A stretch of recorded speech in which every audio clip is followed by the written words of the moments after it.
అందరికీ నమస్కారం. I'm Manu Chaudhary, Ayurveda and family coach. ఈ రోజు మనం ఈ సోరియాసిస్ ఉన్న వాళ్ళకి ఎక్కువగా ఇచ్చింగ్ అనిపించడం అండ్ వీళ్ళు దురద అనిపించినప్పుడు గోకినప్పుడు నీరులా కారడం, పొట్లా రావడం, బర్నింగ్ సెన్సేషన్ రావడం, కొంతమందికి బ్లడ్ రావడం, కొంతమందికి చీమ్ కూడా వస్తూ ఉంటుందండి.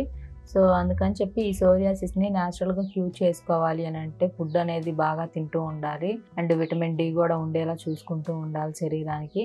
అండ్ ఈ సోరియాసిస్ ఉన్న వాళ్ళు తినకూడని పదార్థాలు ఏంటి అని అంటే వంకాయ, గోంగూర, శనగపిండి, శనగ విత్తనాలు, శనగ నూనెలు, శనగపిండితో చేసిన ఎటువంటి చిరుతిండ్లను కూడా తినకూడదు.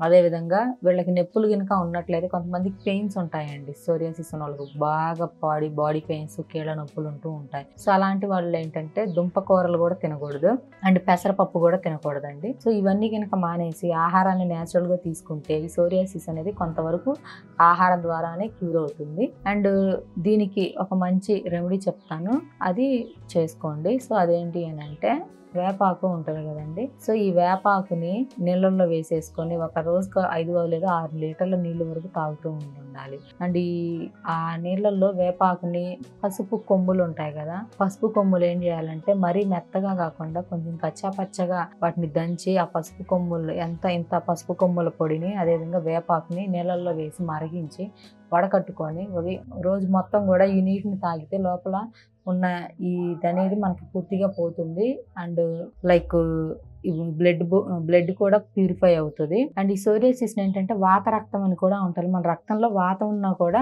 సో ఇది అనేది ఇంకా ఎక్కువ స్ప్రెడ్ అవుతుంది. అందుకని ఎప్పటికప్పుడు మనం దీన్ని మనం శుద్ధి చేసుకుంటూ ఉండాలి, శరీరంలో ఉన్న బ్లడ్ కానీ దేన్నైనా కూడా. అండ్ దీనికి వచ్చేసి ఆ నీళ్లు తాగేసి పైన ఎక్కడైతే ర్యాషెస్ ఇలాంటివి ఉంటాయో సో అక్కడ ఏంటి అని అంటే కొంచెం వేప నూనె అలాంటివి పూస్తూ ఉంటే ఈ సోరియాసిస్ నుంచి విముక్తి అనేది కలుగుతుంటది. సో ఈ సమస్య బాధపడే వాళ్ళు స్క్రోల్ మీద ఉన్న నెంబర్కి కాల్ చేసి అపాయింట్మెంట్ తీసుకోవచ్చు.